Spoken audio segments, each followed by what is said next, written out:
Hi, this is Chip Z'Nuff from Enuff Z'Nuff, and you're listening to the Balls of Ellwood show. So turn it up, brothers and sisters. Hey, cats, we're back again this week on the Balls from Ellwood show, and we have a very special show for you planned. But if you're just tuning in to the Balls from Ellwood show, this is your first time, you're Balls from Ellwood virgins, I'd like to explain a little bit about what our little show is about. Our show is about, well, more or less what we like. And when I say we, I say myself and my beautiful fiancée, XTina. She does a little segment on the program called Depravity Corner, where she takes the most horrific things of the week and brings them in and tells us about them. And I, Balls, if you don't know me, I've been a regular caller and a on-air personality to the Howard Stern Show for roughly almost a decade. I've had almost 200 calls. I've been on at least, 40 to 50 Howard TV segments that feature my calls. I've been on all kinds of one-on-one shows, calling Adam Carolla. I don't know. I'm a little bit everywhere. But what our show's about is what we like. I'm in the horror movies. We're in the music passionately. I'm in the ska, I'm in the punk. XTina's into the punk rock scene. She likes the different things. And whatever actors or, musicians or whatever really, tickles our ass with a feather. We're kind of looking to shed some light on some people that maybe you either don't know about or we think maybe you should check out. So that's primarily what our little show's about. We have a little email address if you'd like to make any suggestions or get a hold of us or tell me how much I suck. Always appreciated. You need to email me at Wendy Chops 1976 at gmail.com. Or if you would like to be so kind and every little bit helps and keep our little ship afloat here, you could definitely send us a PayPal donation. We would not inform the authorities. And where can that be found at, XTina? That can be found at cvl929 at yahoo.com. Well, thank you. So this week, I was saying we have a very special guest, and I think I'm going to throw this to you so you could set it up because, quite frankly, I didn't even really know these cats until you got me into them. So, well, what do you think? Tell us a little bit about what we got going on this week. So, what we have here is an interview with Chip Z'Nuff of the band Enuff Z'Nuff, which, if you've never heard of, they were about in the early 80s, kind of like a glam band, but they got kind of big because they had a video in the heyday of hair metal. So I never really considered them hair metal myself. They definitely don't consider themselves that, but unfortunately think they got lumped into that and therefore weren't taken as seriously as they should have been, in my opinion. And they actually were coming to our town not so long ago, and Balls surprised me and contacted their publicist and said, hey, guess what? You're going to interview Chip Z'Nuff. And I was like, are you freaking kidding me? So there we go, and that's how that came about, and it was a big surprise, and we got to go, and he was the coolest.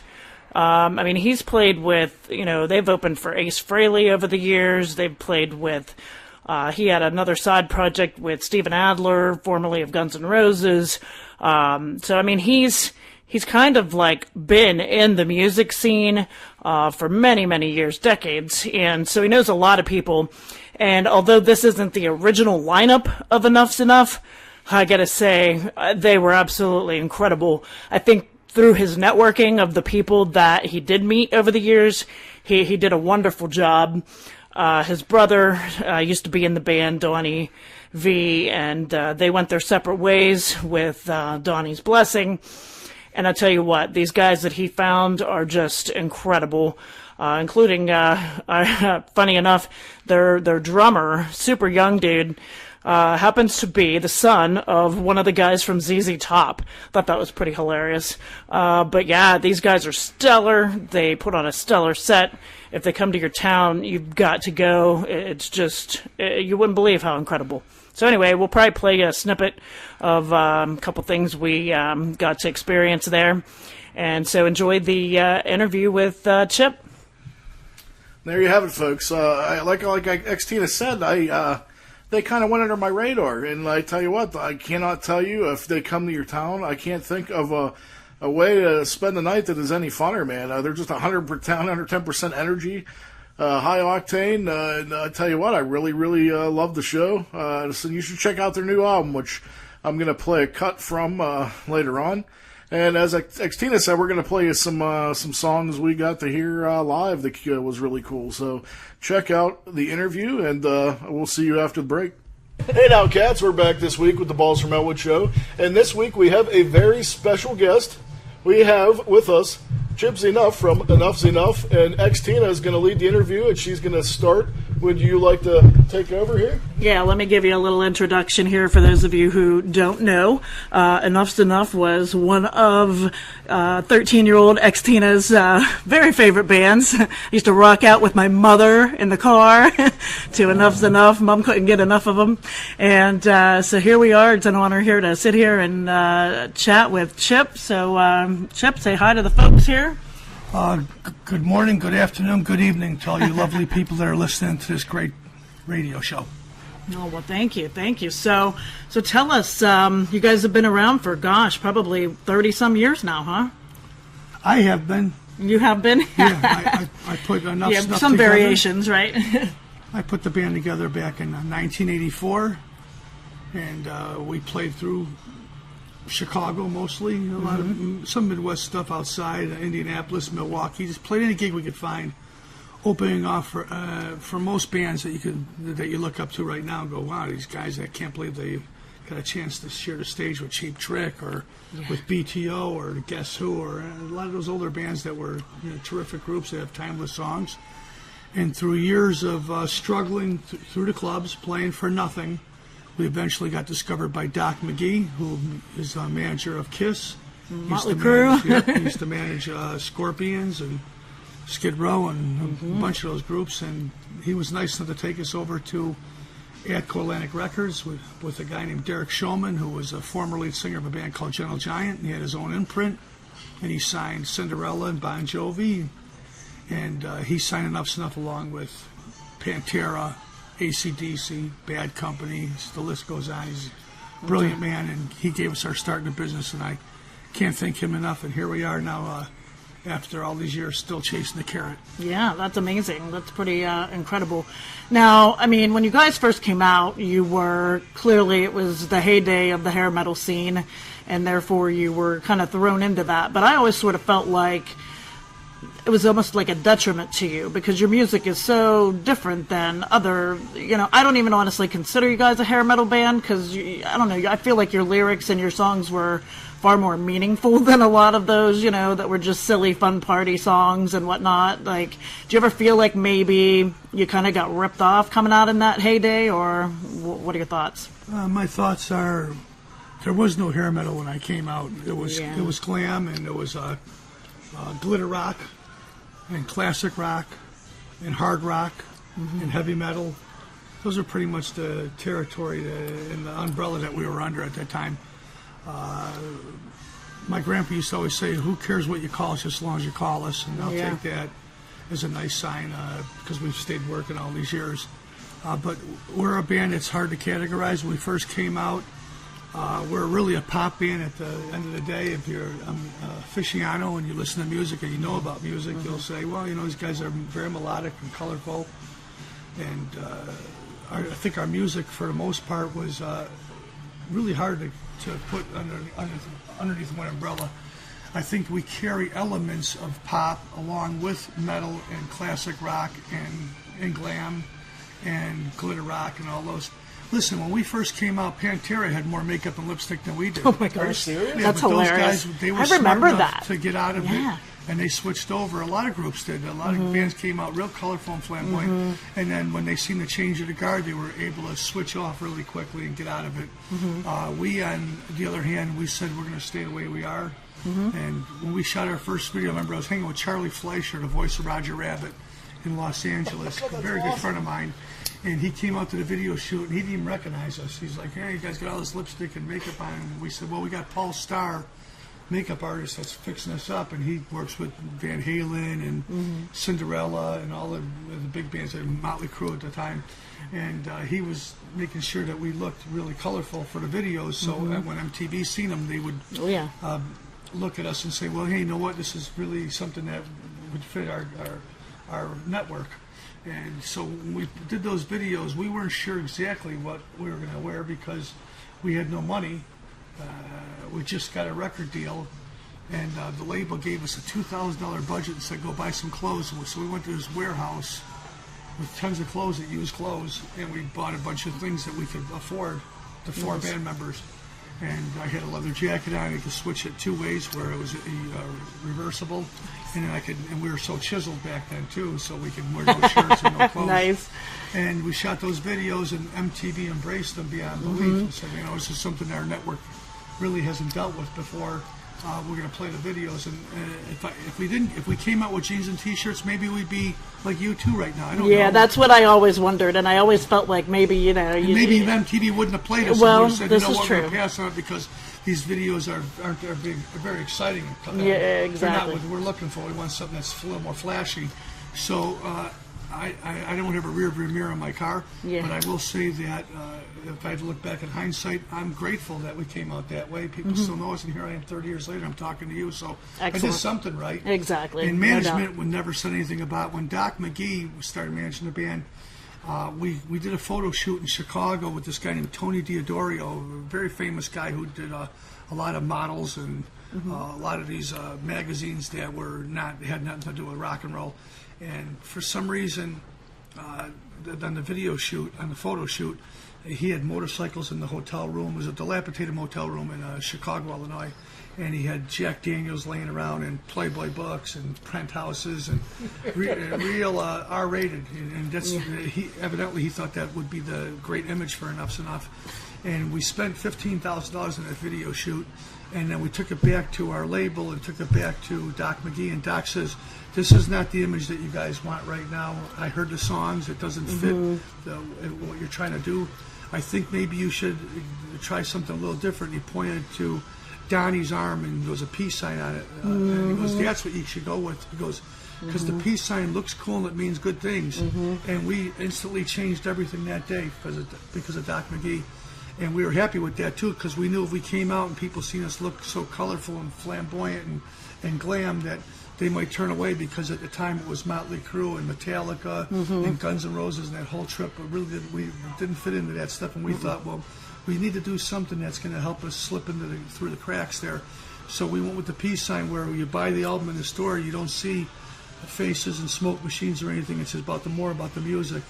And that was probably the best move we could have made. And the peace sign, obviously, it's still very important to us all right now. Absolutely. And it's a great image for us, as opposed to skulls and crossbones and stuff that everybody else has right now. And it definitely fits your music far better. I would like to believe that. I remember the days of Dial MTV and, dialing on in and voting for some Fly High Michelle. Yeah. Oh, yeah. Those were the days. Hey, Balls, you got some questions you want to shoot? I actually do. I'm kind of more curious about your life growing up as a kid. I mean, was there a defining moment where you decided that you wanted to do music like the rest of your life? I would say that there was.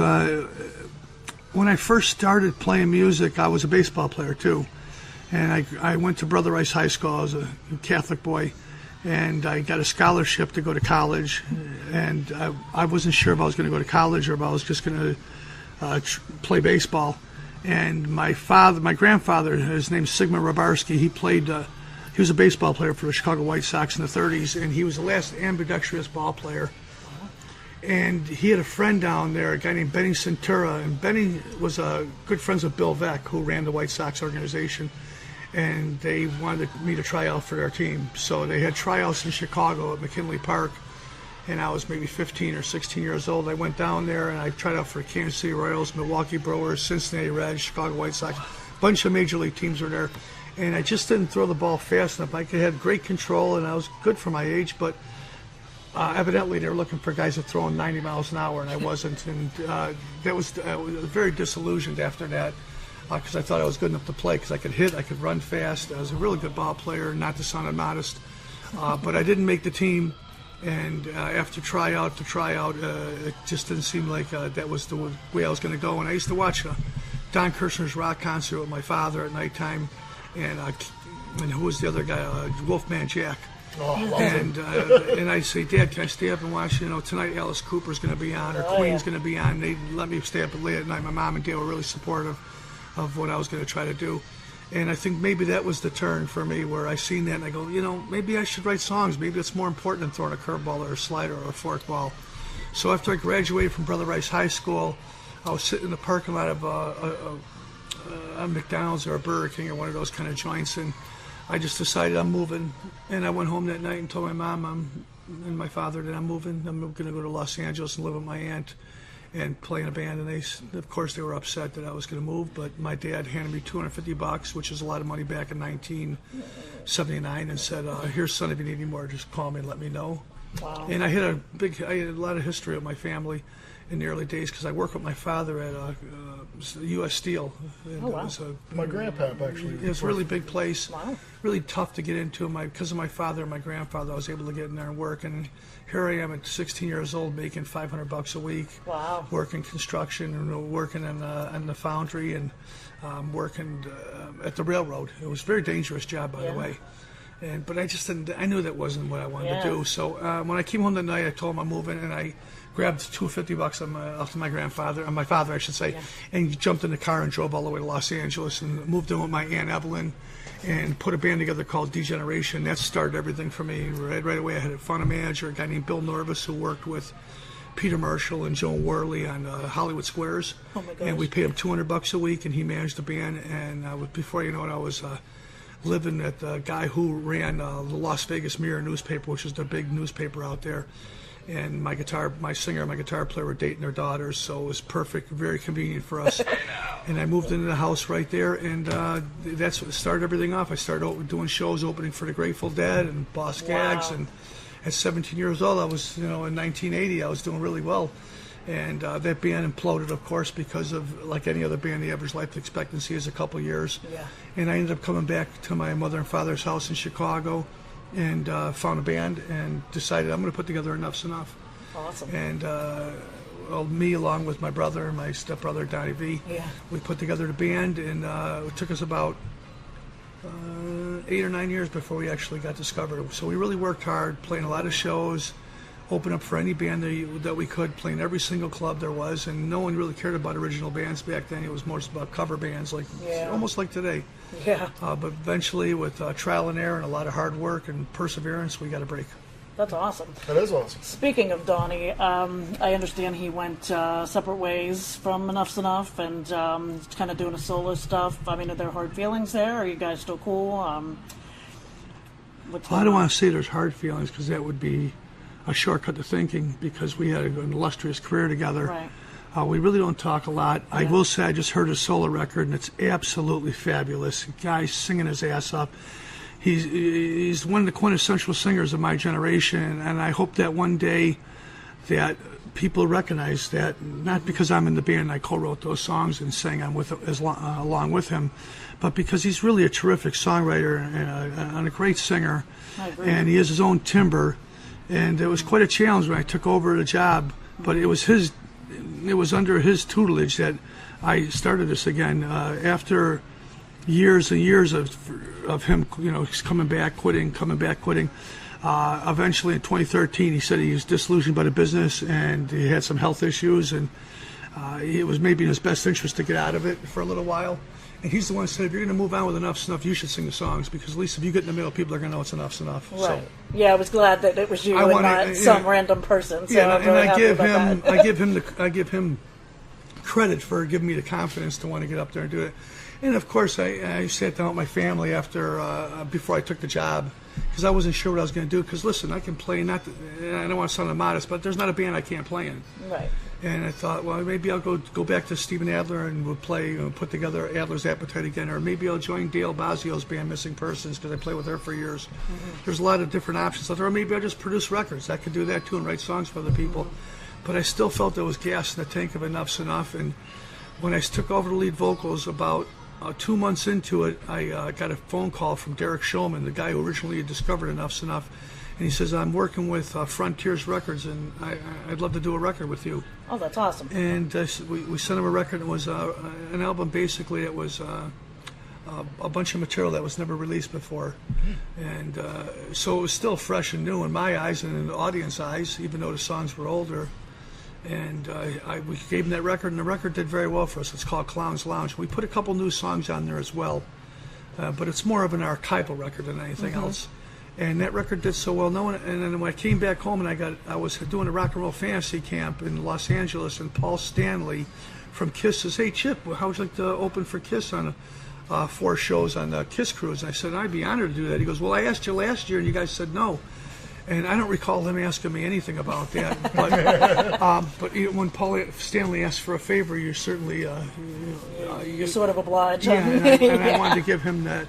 So I said, "Yeah, Paul, I'd love to do that." And he called Doc McGee, and they put us on the bill, and that changed the band right there. Right. Because those 4 shows were terrific. Got a chance to play for 3,000 people a night on the Kiss cruise. It was great. That's incredible. People loved it. And after the show, Paul and Gene came up to me and Doc McGee says, "Chip, you sound terrific. You should have been doing this 10 years ago." Oh, that's and I think that awesome. was a shot in the arm. And I came back from that. With I took my wife with me in the band. It was just there was no crew, so everything was real consolidated. Just trying to do everything to make it work because it was just the funds weren't there. And a week later, I got a phone call from a friend of mine who said, "Hey, you want to go see Ace Frehley at the House of Blues?" I said, "Man, I'd love to see Ace. I'm friends with him. I know him since 1989, but I'd rather be on the tour." He goes, "Oh, really? You guys aren't touring right now?" I go, "No." He goes, "I'll call you back in 15 minutes." And he called me back with a telephone number to their agent. I called the agent. Next day, the agent called and said, "I talked to Ace. He wants you on the tour." That changed the whole band right there. That's 30 incredible. shows with Ace Frehley's fans a lot of them fans didn't know who Enuff Z'Nuff was. Right. But every single night, standing ovation. They loved the band. And Ace, his band would come on stage and sit in with us, and we'd do New Thing or Fly Michelle. Oh, wow. And that helped bring the people together, too, because when you see the main band playing with the opening act, that sort of gives a little credibility and helps elevate your perception. Absolutely. And that was it right there. And right after that tour, we got the call from Frontier saying we want another record. So I started going to the studio and recording a bunch of songs, and I did it real simple, click track, guitar. I was doing everything myself basically, and then I got to a point where I brought the band in and said, "Guys, I got a bunch of songs. What do you think?" And they all loved them, and everybody put their parts to it, and it was very democratic, I guess you could say, for lack of a better word. Right. And made a real strong rock record. Awesome. And for the first time, I didn't have my brother with me. I was the wordsmith. If I needed any help in any single way, I would listen to my wife talk and steal words from her because she's much smarter than I am, an Oxford graduate. And I put together the whole record, and when it was all said and done, we had something that was really special. I knew when I was recording the record, her and her girlfriend would say to me, "Wow, that's a really good song." And I knew I had something pretty good there. I still wasn't sure. I was building this whole fucking puzzle, and it was quite difficult because I didn't have anybody else to play off it. But I knew how to do it. I've been making records for years, but I didn't want to do anything half-assed. I wanted it to be a great record, and I really believe that I accomplished that in this Diamond Boy record. Clown's Lounge was a good record too, don't get me wrong, but the Diamond Boy record shows a new chapter of Enuff Z'Nuff, and the whole album is really one continuous thought on today. You had mentioned writing songs and stuff. I actually, what I'd like to know is, where do you draw inspiration, and how do you feel that your music has evolved from back then till now? Well, lipstick on a glass, a joint and ashtray. There's all kinds of ways. A certain metaphor. Somebody says something, and I go, "Well, you know what? That's got a nice little ring to it." But we're at a day and age right now where there's so much fodder out there. There's so many things to write about, and there's a plethora of subject matter to pick upon. And that's why I say this record's one continuous thought, because that's basically what it is. If you listen to the songs and the lyrics, it's about things people are going through and what I've went through. And these songs, most of the earlier Enuff Z'Nuff records were very autobiographical, where this record's more about picking off the bones of my favorite bands and people, and finding certain subjects that I've went through in life that maybe I might have an answer to trying to fix. How do you feel about the music scene today, like the rock scene, and I guess the way the internet plays into things, and And obviously, record sales are a whole different entity in this day and age with, everything online now. And I mean, do you feel it's a detriment to you guys or to music in general, or is it a help? I'm not a pessimist. I'd like to believe that everybody has a chance right now. It's wide open with the internet and social media.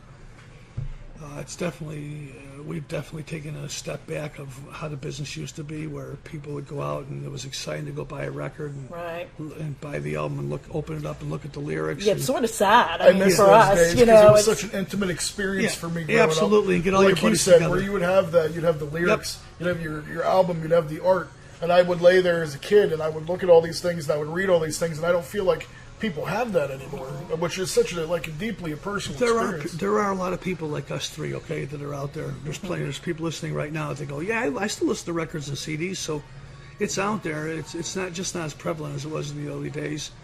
But I believe that luck is the resin of design, and if you want to go out there and be successful, you got to take it to the streets. You make a record like the old days. They did it in the 70s, they did it in the 60s, they did it in the 50s before us guys, where bands made records and they got in a bus, 3 bands on one bus, or got in a car or a van, whatever rickshaw, whatever it was, and got to the next city and played the songs for audience and found fans one by one. I think that's the day and age that we're in right now. Now, obviously, and I've said this a million times in interviews, movies, soundtracks, TV shows, commercials, there's a great revenue stream right there if you can get your music out there and find a home for that. But for the most part, for any band out there, you make a record, you put your best foot forward, you go out there and play.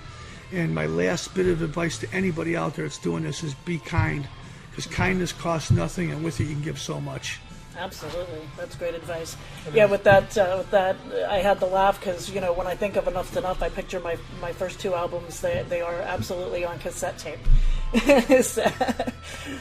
You got something else there for him, Balls? I sure do. Like, have you ever met a fan and they tell you about an interpretation of your lyrics, and you know to yourself that in fact that's wrong, but you don't want to correct them because everybody has kind of their own thing. Sure, I have too many times to count, and my response to that is I never say what the songs are about particularly, because I think that what the song might mean to me or to you might mean something different to you. So how about leaving that artwork to an interpretation for everybody out there? That is your best bet, because once you put a tag on that, it takes away the whole memory that somebody might have about that song. Right. And so my favorite bands never talked about, well, this song was about me and I was hanging out in the woods, Led Zeppelin, for instance, and singing about Tangerine or something. And it's a kind of a fruit, and no, you just leave it alone. What it means to you, it means different to you, and that's what's special about songs. And I like to leave it open to interpretation. See, I love that. Yeah, that's great. I was gonna say, I have a musician that I'm into. His name's Andrew McMahon, and he went through a battle with leukemia, and he wrote a prolific song about getting through his struggle with cancer. Well, it's been profound in helping people get through depression and thoughts of suicide and things of that nature. So it's funny how the song might have been about this thing, but it now became about this thing to the fans. Absolutely. Because that's what it is. So. No, it's special to hear that too. And, any songs that come out that are about faith, hope, and love are very important to me. Absolutely. And for all of us, because that's what we're all searching for while we're on this earth. Absolutely. I agree. Actually, I'd like to know, is there a band when you were, growing up and you were still impressionable with music that you heard and it made you change the way you heard music? Maybe the Beatles, because they're so profound and prolific as writers. But there's so many bands like Queen. Oh yes. I remember staying out, asking my mom and dad. I was a C student. Maybe once in a while, maybe gym I would get a B. Yeah. Or mathematics, because I was in the numbers. But I remember coming home and saying, "Dad, Queen's playing. I want to go see him at Chicago Stadium." And he says, "Okay, son. I don't want to get in any trouble out there. Let's get your tickets." And that. We ended up staying the whole night, sleeping outside at XTina and West Madison for Queen and Thin Lizzy. Thin Lizzy was the opening band. And I was the 5th person in line with my best friend at the time, Billy Fawcett, a guy I grew up with, he's a young little boy. And so we're two 15-year-old guys freezing outside Chicago, 1800 West Madison, bums and drugs and promiscuity all over us. But all we cared about was the task in hand, which is to get 4 Queen tickets from our friends to go out and see this great concert.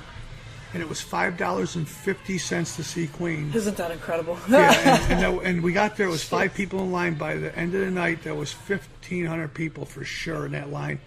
And I made friends with 1,499 people just walking down the line because we all love Queen. So that was my way to get in and meet all these different people, and they were wonderful. And at the end of the night, I remember Brian May and Freddie Mercury and John Deacon and Roger Meadows Taylor walking out the alleyway. Not many people knew back then how to find the bands. Mm-hmm. But I knew they got to come out somewhere. And I went on the side there, and they came out, and Freddie Mercury gave me the peace sign. Nice. Awesome. And now here I am using the peace sign all these years later. Yeah, there you go. It's come Look at full that. circle. And I seen them years later. I seen Queen 4 times in concert. I seen them years later, and I think it was Bebop Deluxe was opening for them at this night. They were doing 2 nights at the Auditorium. And I got the band to sign my Night at the Opera record, which is great. And by everybody except for Brian May. I'll get Brian one day. Yeah. Evidently, he ran into one of my friends recently and said, "Oh, Chip's enough. Yeah, have him bring the record, and I'll sign it for him." So Oh, I have that's Night at the great. Opera at my house right now in our bedroom, just sitting in a little case, just waiting for it. Waiting for that signature. Waiting for the Brian. ink. As soon as Yeah. Brian comes into town, I'm going out there for sure. I'm going early. Collection's complete. I'm going by myself. I'm going to get in there. I'm going to go see Brian, shake his hand. I'm going to get that signed, and I'm going to hang it up on my wall. I have a shrine. My wife set the whole place up. It's fine with all Enuff Z'Nuff stuff, and it's very self-indulgent, but I didn't That's put enough. okay. She did, so we'll blame her. Exactly. And it looks She's really, proud. and it really looks nice there. And I want to put that Queen record up there because they're probably one of my biggest influences outside of the Beatles. Are you excited for the movie coming out? Yeah, I certainly am. I Sacha Baron Cohen was going to play Freddie Mercury, and I sort of like that because he wanted to grab the darker side of Queen, and I thought that would be something that would be very good for the palate. But evidently, Queen didn't like the way he was going, and they got this other guy who looks like Freddie a He's little bit. supposed to be pretty good. What Yeah, was he, he in? You said you saw him in something, He maybe? was in like a lot of like lower budget, like Mr. Robot, and different like lower. Yeah, TV stuff shows, over so. in the UK, I think. Yeah, Yeah, like he's more he- of an actor from But I tell you Europe. what, I mean, it looks incredible. So Yeah. I'm super excited for that. Yeah, I'm really excited about it. I love the soundtrack. I think it's going to be terrific, and it'll be. I think people are going to embrace it, and hopefully they'll touch on the more promiscuous, darker side of, for lack of a better term, of Queen. Not just talk about the good songs. And I want to see what happened in the studio, because it was about 4 egos. Guys are really tough. They were everybody was fighting for songs because they were very intelligent, and they knew that publishing meant everything. So if you can get a song on your record, it's going to be much more lucrative for you and your family. So they all fought for whoever wrote the best songs, and evidently everybody in that band wrote songs. They're all great songwriters, a wonderful sense of balance. So yeah, I think that's going to be a good movie, and I'll be going to see it. I'm not good enough. I wish it would come on TV or on HBO or something, because every time I go to the theaters, I'm sleeping in 15 minutes. Oh, no. See, I'm like that too. They're I'm so going to these comfy. luxury theaters now. Yeah, Where yeah. you go in, you're too comfortable. Yeah, You're in the just, recliner. every You single know, I'm time. drooling. It's like That's it, 15 yeah. minutes in. I'm like waiting for video anyway because I didn't get to see it. So That's true. That's great. So speaking of promiscuity, let me segue in here. Rock bands are notorious for, groupies and such. So tell us your craziest stories about, women back in the day throwing themselves at you guys, and any sort of crazy shenanigans that happened, or anything crazy that somebody a fan might have given you. Well, there's plenty of stories out there. sure. It's very well written, that some of the things that Enuff Z'Nuff has went through. One that I'll give you that it's not that bad of a story was we were playing in Belfast, South Dakota, and after the show, we put all our equipment away, and we were traveling to the next city, and we heard some noises, and it was a fan that snuck in the back of the truck. And, Oh, boy. and that was scary. It was pretty scary. And then we eventually pulled the truck over and said, "Okay, you can come on out now." And she was scared to death, obviously. And she loved the band so much. And then I remember I said I gave her some food, and I said, "Where do you live?" And she told me we were 3 hours away from where we just drove from. So I got her to give me her family's telephone number, and I called her mother.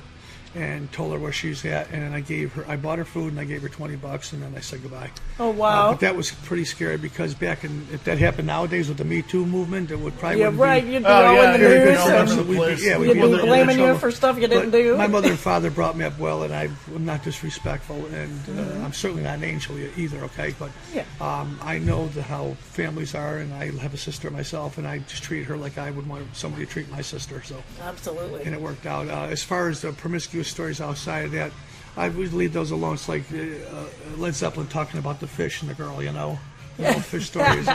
Is it a good story? Well, maybe it's interesting to some people, but I'd rather people focus on our music and not our hiccups. Exactly. No, that makes perfect sense. And the music's far better. Well, that being said, I mean, what's the craziest thing you've seen somebody do in an audience?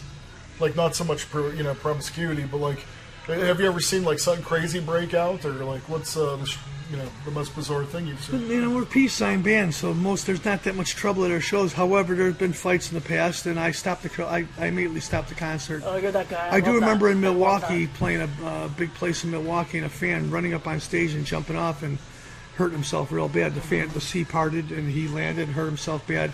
And I stopped the whole show, and I told jokes until the cops and ambulance got there to get him up there. And then I found out later on I respect that. He did. I think he broke his jaw as he landed on his face, but he lived, and he was okay, and life moved on. I'm sure that he'll never forget that concert ever. Oh, for sure. Yeah. And he'll probably never jump off a stage ever again. Yeah. That was a big thing in the '90s where fans would sneak up on the side of the stage and then run up on the stage and then jump off the stage and stage dive. Yeah, they still do it in a lot of they do, shows, but mostly punk and stuff. Yeah, it's not really prevalent in rock and roll bands and stuff, and it's better for the fans to stay off the stage and leave it up to the professionals. Right, no doubt.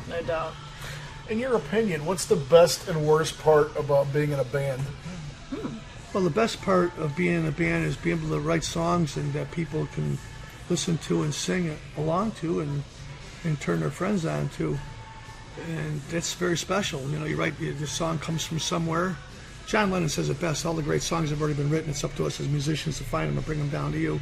And once in a while you get something that's really timeless. You just know right away when you got something that's great, okay? It's just really that special.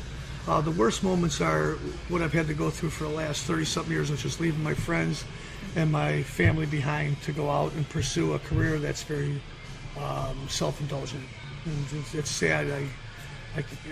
I don't like having to leave my family behind, okay? I love my kitty cats. I love my wife.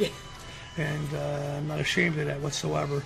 So when I have to go on the road, I always, when I'm home, I always say, I can't wait to get on the road. Like, I'm sick of being around here. I got to go work. Yeah. And then I'm gone for 2 days, and I miss them so much. Exactly. So there's a sacrifice that's in there, and a lot of people don't realize that if you want to make it, you got to want it 24 hours a day, and you got to leave your friends and family behind. There's no way you can bring them with you and go on the road and do what we do for a living. Now, if you get to a point where you're blessed enough to have the success of a Guns N' Roses, then you can bring your family, you can do that. But most bands don't obtain that success.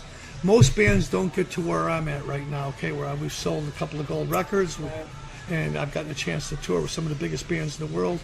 That's success in itself right there. Absolutely. So for anybody that's out there that's wanting to do this for a living, get ready to sacrifice the life that you know right now, because it's a lot different when you're on the road. Now that being said, does that cause relationship problems with friends and family and all that? I mean, are people understanding to that, or? Of course it does. Say we won the lottery, right? And you tell your friend, you go, "Hey, Carol, I just won the lottery. I just won $1 million," and they go, "Oh, that's great," because they're cantankerous. They're not happy for your success. And friends are like that sometimes too. You go on the road and you start getting action starts happening, and instead of being embraced and going, this is so great. I can't wait to see you guys when you come back to town. They are very cantankerous about it. So, which is a nice way of saying jealousy. Yeah. So, absolutely.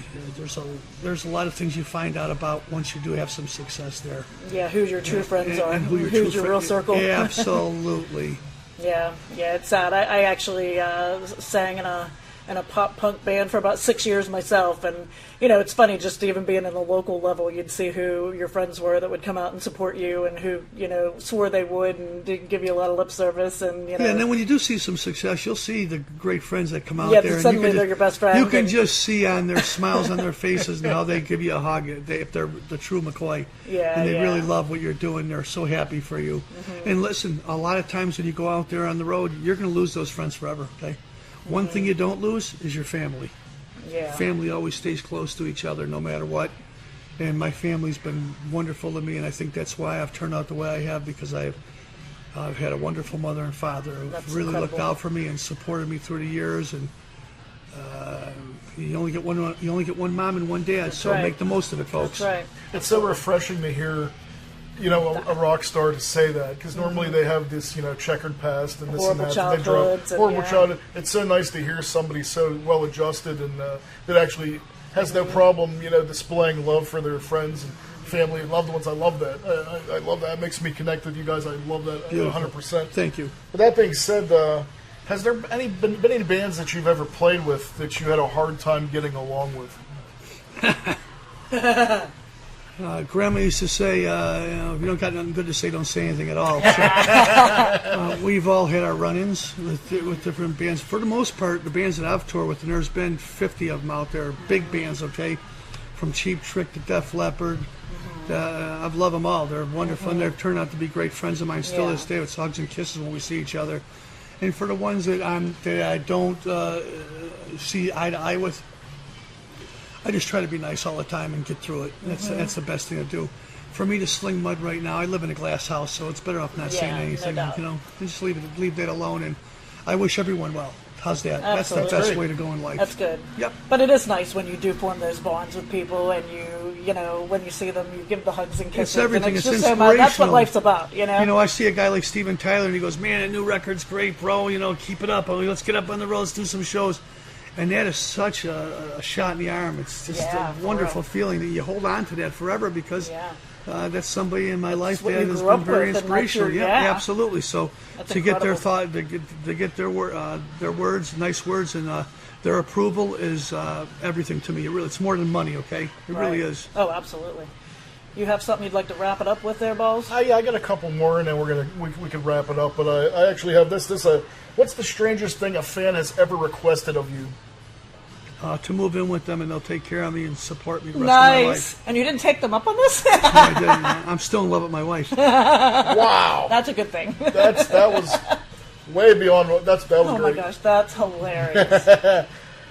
What's the best gift anybody has ever given you? My daughter.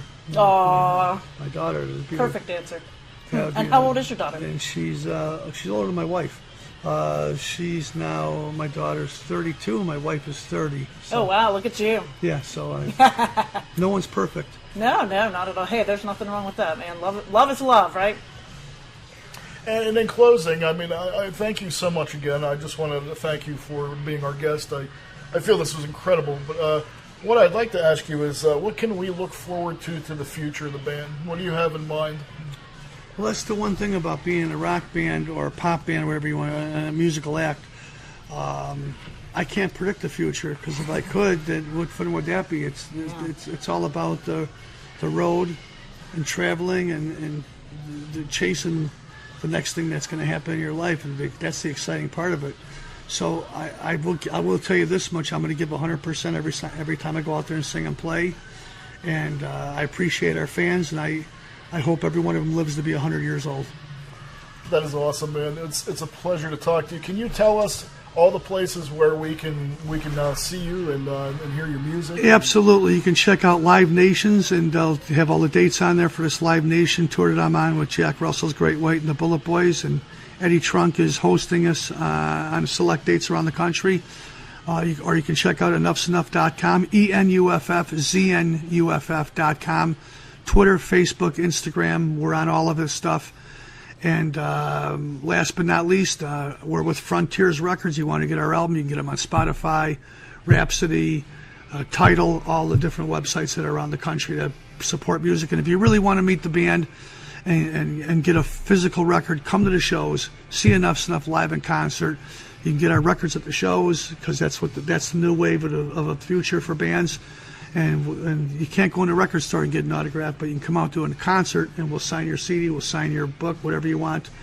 And once again, thank you very much Thank you so much. for talking with me. I really appreciate talking to both of you. And there you have the cats, Enuff Z'Nuff. You got to go and check them out. When they come to your town, they're going to meet you. They're going to sign your stuff. And you got to go out and grab them records. And once again, thanks again for being with us. That's it. Peace and love. Peace and love. Peace and love. And this song snuck through the tracks. I don't know how we did it.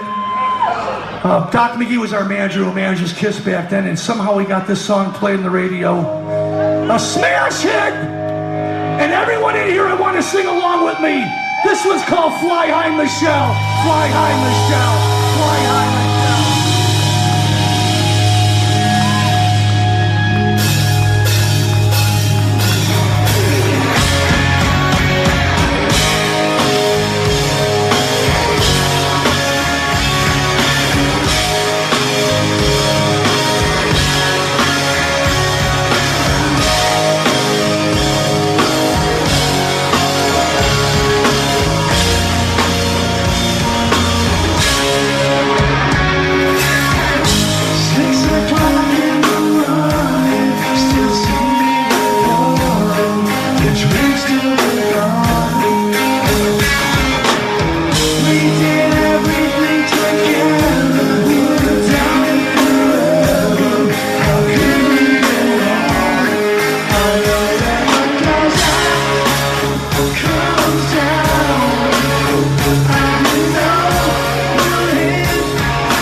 everybody having a great time tonight?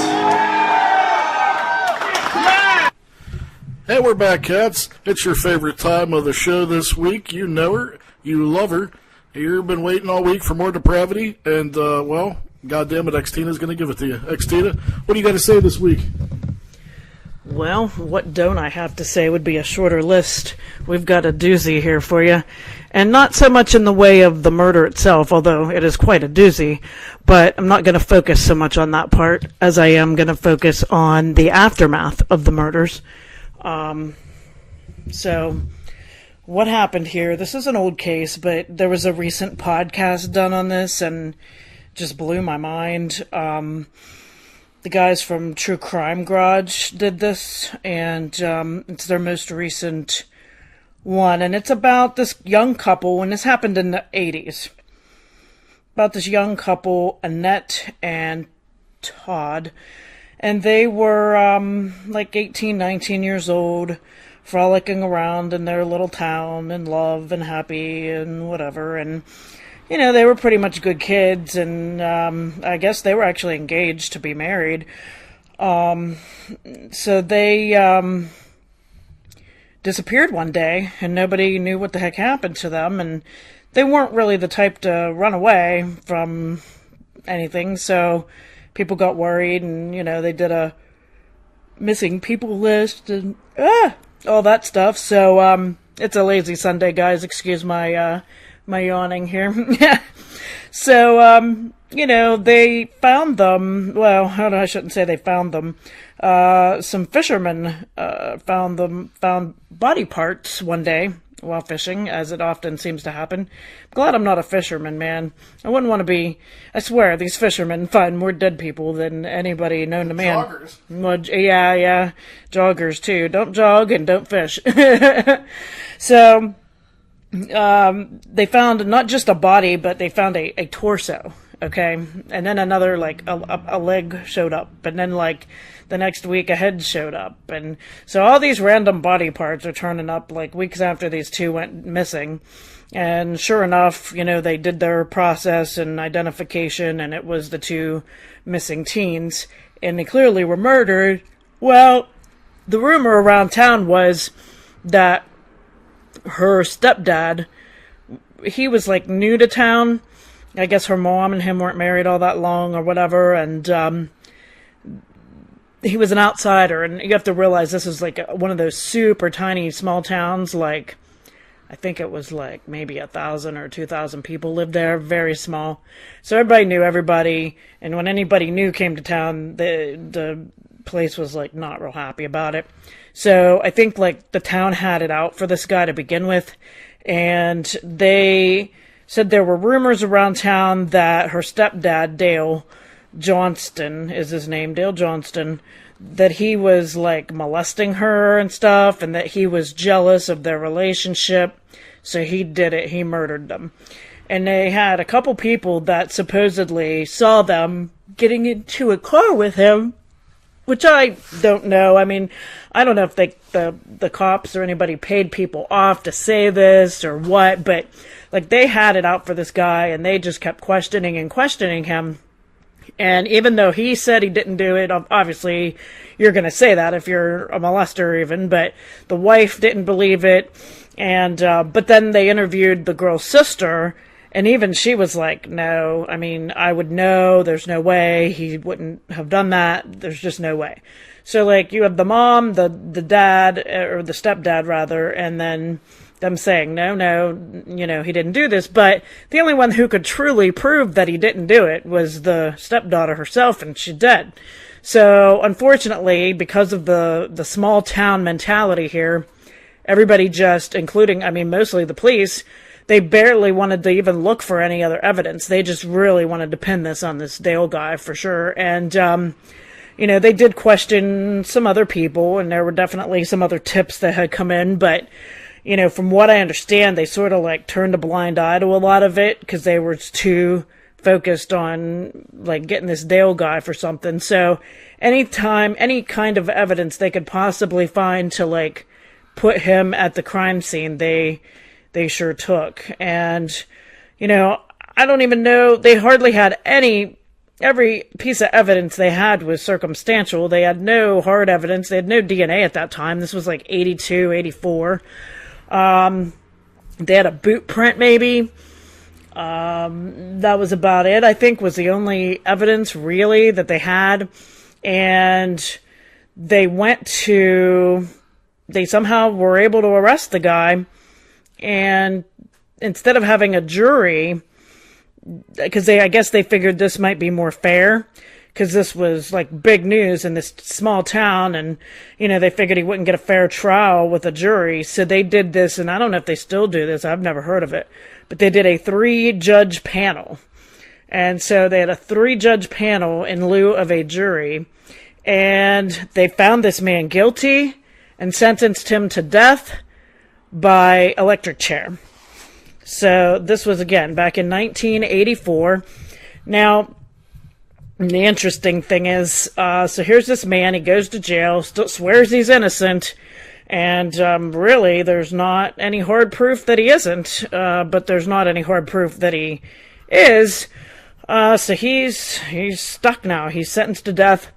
So what happens next is the wife is now in town, and people are turning on her. She's getting, when she goes to like the local grocery store, how people are all catty and they start talking, and they basically are kicking her out of the grocery store because there's the rumors then spun off to she helped him do it, and she lost her other daughter.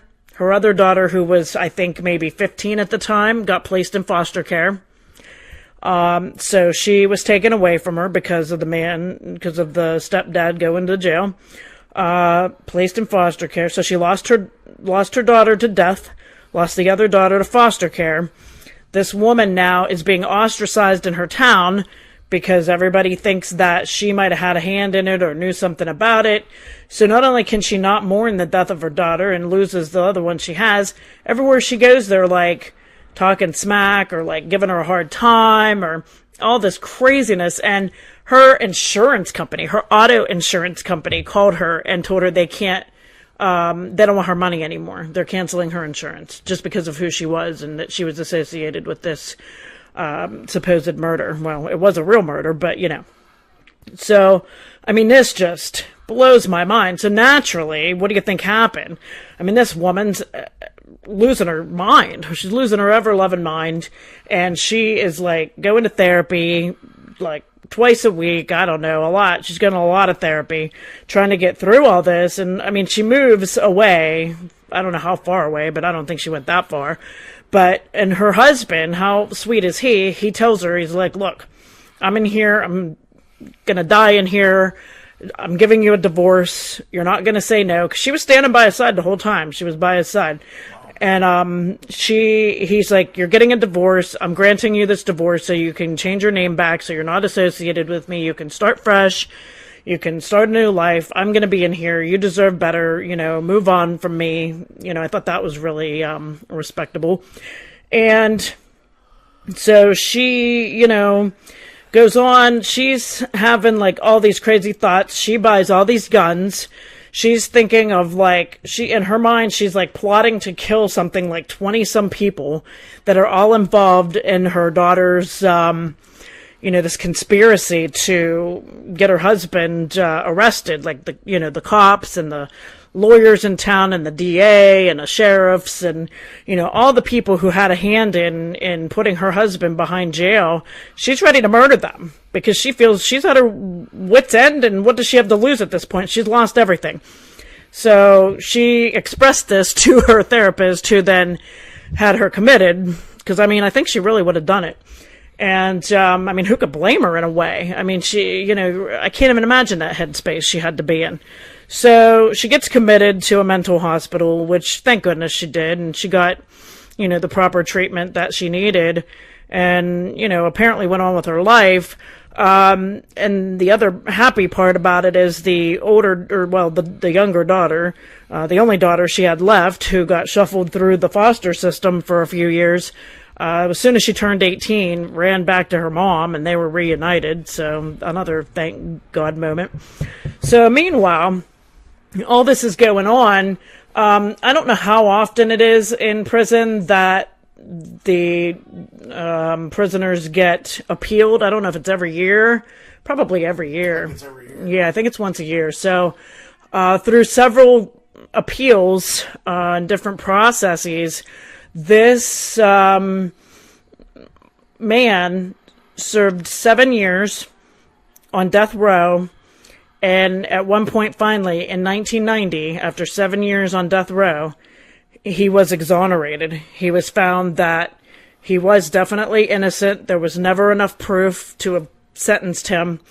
And they reopened the case and started, doing another search. Well, even though they did this, and he was a free man, a lot of people in the town still didn't believe it, and they still, wanted to accuse him. So he, of course, couldn't do much in town, and I think he had to ultimately change his name and move somewhere far away. But obviously he filed a civil suit against the state to try to get some money for wrongful imprisonment.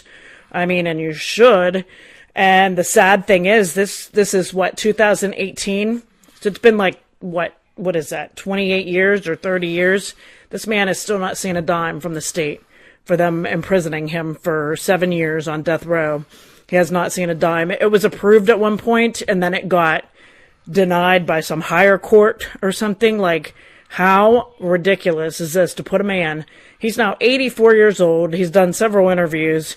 He's been through hell, man. And I mean, he didn't get 1 cent from the state. And again, I guess shouldn't be shocking, but I think it's complete bullshit. And in the process of, them reinvestigating, it took from 1990 when they let him go until, I would call this recently given the situation, 2012, they finally found the real killers. And this guy, Chester McKnight, he was known as Chester the Molester. And so he clearly was the killer here. The idea was to him and his buddy. I forget the other guy's name, but he had a cohort. And his wife actually, or his ex-wife actually turned him in. That's how it came about. Because she's like, I'm pretty sure you want to look into them for killing these kids years ago, because I'm pretty sure they did it. And it was, they were drinking one night, and they thought it would be funny to rape her. And so, they did, and that was really the only intention, was to rape her. But then when, they didn't expect all the fighting, I mean, when the fiance started, fighting them off, they ultimately killed him. And then, of course, since she saw them and saw what happened, they had to kill her too, because, that's how these things work. You can't have a witness. My goodness. So they killed her, chopped up their bodies, and, took them down to the river and tossed them on in. And, I mean, never thought about it for years. Just went along with it. Went along with their lives for, what is that? From 84 to 2012. Living their lives. I mean, how do you do it? My thing is, if I have, an expired plate or an expired inspection and I'm driving down the road, I'm freaking out every time I see a cop. My heart stops, okay? I'm some hardened criminal that they're going to come and go, oh my God, the cops are going to get me. Oh my God, I'm doing something illegal, And here's these people for 30-some years just going about their day, murdered a couple people, chopped up their bodies. Not a care in the world. I don't understand how you can live with yourself. And then not only that, so not only are you living with the fact that you did this to two innocent young people, but you had somebody else take the blame for it, so you ruined their life too? I mean, I get that these people don't have consciences, but my God, I guess that totally proves it.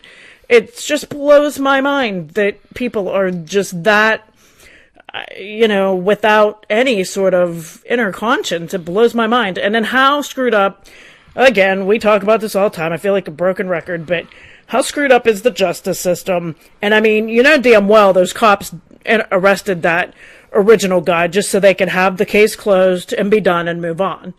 And I'd love to know. I'm sure that happens far too often than not, and it's really shitty, and I don't know what we can do about it. but I would hope that there's somebody out there trying to do something about it. What do you think, Balls? Well, I have to say this week it is quite an interesting turn of events. I mean, normally when you bring this depravity to me, it's some killer, and he's, he without a doubt did it. He killed him. There's some really crazy shit going on.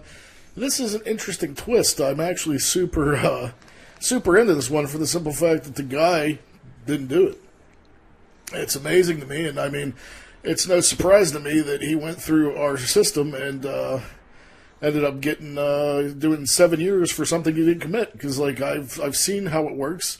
I don't believe in it. As a kid, I grew up and I thought our country has the best judicial system and laws and all this and that. But like as you get older, you see just how fallible things can be, and this is a prime example of such a thing. It's sad. I mean, you could give somebody all the money in the world. You can try to, in fact, pay them off. But, I mean, that doesn't take back the 7 years of your life that you went through all that trauma. It doesn't take back the, you're now a pariah in your town. And I mean, trust me, man, I went to school with a kid. And if the whole town believes you're something, you might as well just accept that you're that. Because, I mean, I went to school with a kid, and he was, in fact, branded like a woman beater. And I knew the kid very well, and I don't know how it happened. But it turns out this girl wouldn't go, he had the hots for him, and he wasn't interested in her. So he went on one date with her, and he never called her again. So I guess she felt spurned. So she told the whole high school that he beat the shit out of her. And he got branded, as this woman beater, and it never happened. And it ruined his life practically. I mean, he went through high school, and guys always wanted to beat the shit out of him to teach him a lesson, and he got fucked with constantly. In his older life, I think just all the trauma he went through from dealing with people's bullshit, he probably didn't live up to the expectations of what he probably could have did had he had a normal, healthy life without, being brandished this kind of creep. And going on, I mean, it didn't even come out till 20 years later that he was innocent. And I was good friends with the dude, and I knew he wasn't that way, and I really didn't believe that chick. And it took a good 20 years for him to even clear his name. And people to this day still don't believe he's innocent. So, I mean, it's like, I totally get, no money in the world's going to relieve this guy. No money's going to give you your time back. I mean, time is the most precious commodity of all. And, you pretty much would have to change your name and move somewhere else to even have the semblance of a normal life after such a thing happens to you. So, I mean, for the first time in history, in Depravity Corner, I actually have some sort of sympathy and humanity for this character. So, what do you think, XTina? Yeah, I mean, it's super messed up. There's another situation going on here in our area, in the Pittsburgh area. It's been on national news at a high school where this group of quote-unquote mean girls decided to gang up on this kid. Similar situation. I don't know if one of the girls maybe liked him and he didn't show interest or what have you, so they decided they wanted to make his life a living hell. And he's actually one of the teacher's kids. And they decided, like 4 or 5 different girls, to plot a plan to say that he, at some point, in separate instances, raped each one of them. So, each one of them charged this poor kid with some form of sexual assault or rape and went to the police with it. He was arrested right in school, and then he was, I guess, out on bail, so he somehow went back to school, which I don't know why his parents would do that to him, but then he was getting tortured and beat up every day, and to the signs were put on him rapist, this and that. And finally his parents were like, okay, you clearly can't go back to school. Why? For what? And then finally, after I don't know, maybe a month, they finally decided to turn themselves in and say, no, we made it all up. I mean, just to ruin this kid's life, to be assholes. I know you're young and dumb and you think it's a cute little prank. It's not. It really, really screws people's lives up, and you have to wise up to that.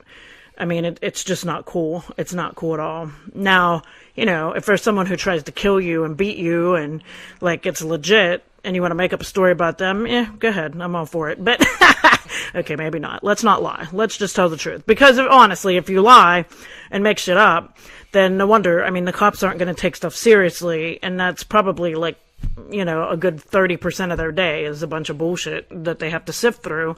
And then when it comes to the parts that are serious, it's hard for them to know, what's real and what's not. So, I mean, Lord bless this man. He's 84 now, and I mean, hopefully he at least got some semblance of peace. I understand he's a religious man. He did manage to get remarried. He met a lady at a new church he went to when he moved after he got out of jail, and she thought he was real handsome, and I thought that was cute. And so he did remarry, and he, found somebody to settle down with in his old age, which was cute and nice. But, it doesn't serve any purpose to what he had to go through at all. And it's just very sad. And I feel sort of bad for the guy. But I thought this would be an interesting thing to shed light on, because God knows how much this happens. I mean, you hear about it pretty often. I mean, there was a kid down in, I think, Steubenville, Ohio. He was a college student, and he was accused of rape. And he got sentenced, and he was in prison for, I think, again, like 6-7 years.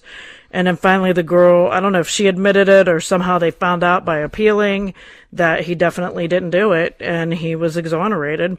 But, I would love to know, it reminds me of like Shawshank Redemption, that's the ultimate tale of someone who didn't do it. I mean, he didn't do it, right? Yeah.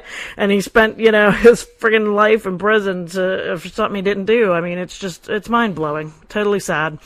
But, so this was like a sad story, but like a different kind of sad story. And, I didn't want to focus so much on the murder, but about the, how screwed up the friggin' justice system is. With that said, if any of you are looking for a career in criminal justice, go get them. And also, I mean, real quick before we close, I definitely think that we need, I'm glad you shed light on this, because I definitely think it's something that's not so much, dealt with correctly at this point. I definitely think there has to be new laws to protect the people that this happens to. Because, I mean, as of now, I mean, how many people sat in jail falsely accused and, innocent, like 6, 7, 10 years, 20 years? I mean, and I don't believe that the people get punished that do this to people. Like, they kind of get off. Like, they don't have to go and serve 6, 7, 10, 15 years of their life when they falsely accuse somebody. They don't have their whole life misaligned and, you're unjustly branded a rapist or whatnot. They kind of, they kind of get off, and I don't feel that's fair. I feel they should have to, an eye for an eye, a tooth for a tooth. They should have to do every bit of, the bullshit that this person went through. I definitely think the laws are fucked when it comes to that.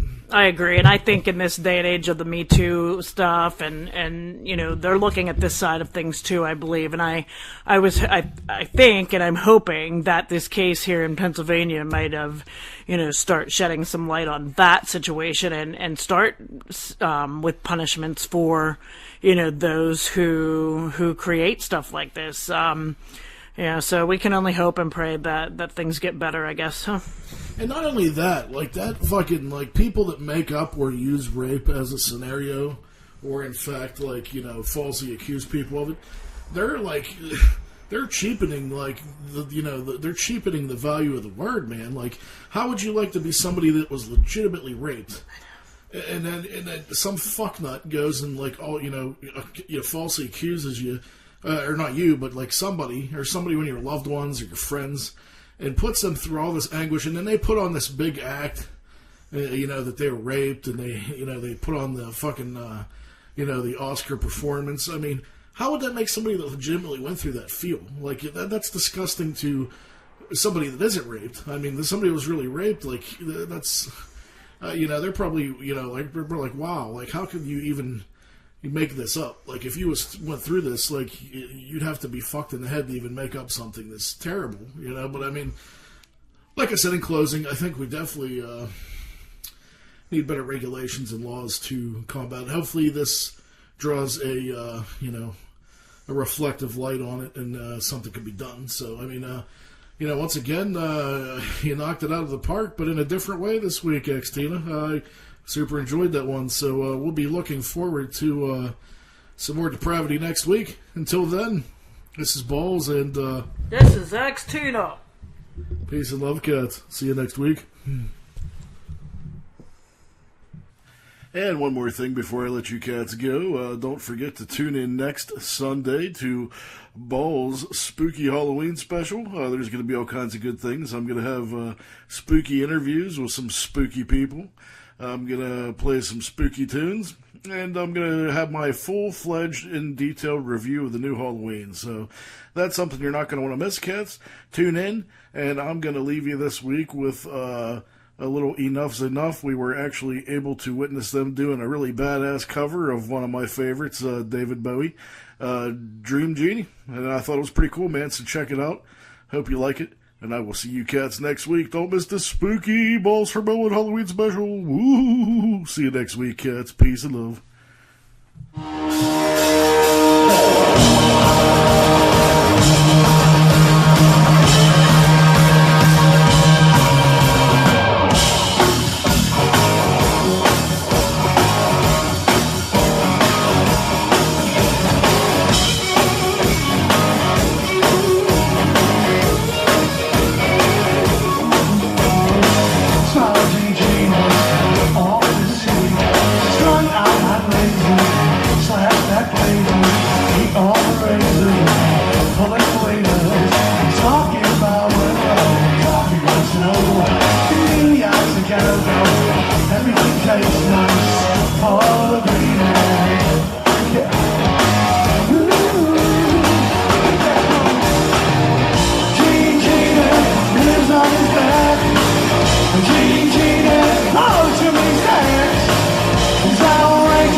Just for a short while, she'll trash in the sand, let go his hand. He says it's his tradition, it's all your nutrition. It keeps all your dead hair from making up underwear. All the green, yeah. Ooh, you're back home. XTina lives on his back. XTina loves to me sex. He screams and he falls. XTina lets us all go.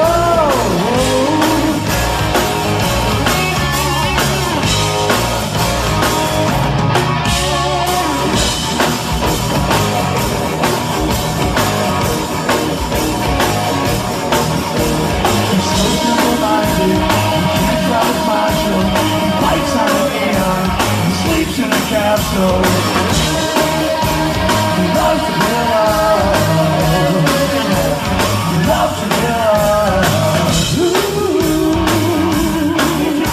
it's hard.